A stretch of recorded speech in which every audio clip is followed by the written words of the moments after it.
विजय माल्या सही में क्या देव मानुस था? वेल, आप लोगों को अब हम प्रूफ करेंगे विद फैक्ट्स कि किस प्रकार से एक सीरीज आती है, एक पॉडकास्ट आता है और फैक्चुअल मिस इंटरप्रिटेशन के आधार पे हम लोग किसी को भी भगवान मानने लग जाते हैं कि भाई मैं तो 6,200 करोड़ ओ करता था बैंक को और बैंक ने 14,100 करोड़ ले लिया, तो मैं चोर कहां से?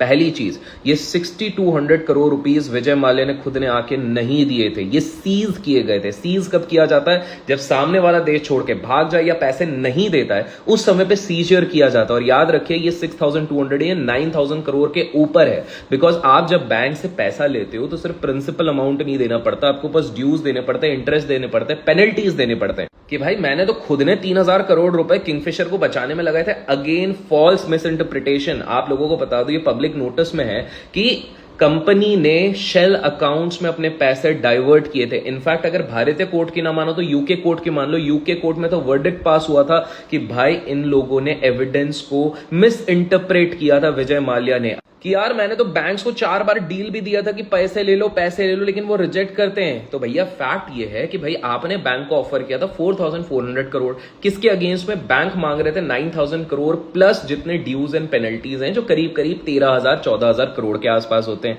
तो जनाब, बैंक ने आपके डील को रिजेक्ट नहीं किया था, एक बैड डील को रिजेक्ट किया था। क्यों एक बैंक हेयरकट लेगी 50% की, जब उसको दिख रहा है आपके पास इतने एसेट्स हैं जिससे कि आप ऐश और अय्याशी लंदन में बैठ के कर रहे हो?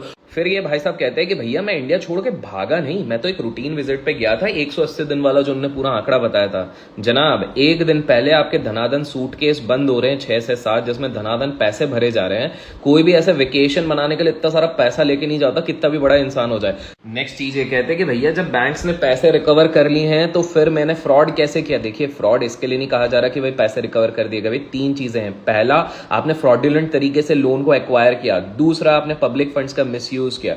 और तीसरा, आपने कहीं ना कहीं मनी लॉन्ड्रिंग करी। और सबके एलिगेशन इंटरनेशनल कोर्ट्स में भी प्रूव हो चुके हैं कि मैंने तो सरकार को कहा था 2008 में डाउनसाइज करने का। कोई भी ऑफिशियल रिकॉर्ड, कोई भी चीज यहां पर अवेलेबल नहीं है। अगर व्यक्ति इतना ही ज्यादा डेस्परेट थे अपने आप को प्रूव करने के लिए तो उस समय पे ये एलिगेशन लगा देते, बट इतना वेट नहीं करते कि भाई 9 साल बाद एक अपॉर्चुनिटी, एक प्लेटफॉर्म मिलेगा, वहां पर जाके मैं कहूंगा ये चीज। सो कहीं ना कहीं पूरे पॉडकास्ट में जनाब तो हीरो बन के आ रहे हैं। अगर रिगरस काउंटर क्वेश्चनिंग करी जाए तो शायद सच बाहर निकल गए। अब आप लोगों को क्या लगता है, क्या विजय माल्या सही में हीरो हैं या विलन है? क्योंकि हम अभी भी उस चीज की बात नहीं करें कि कितने लोगों की जान गई थी और इसके वीडियो एविडेंसेस है उस समय के।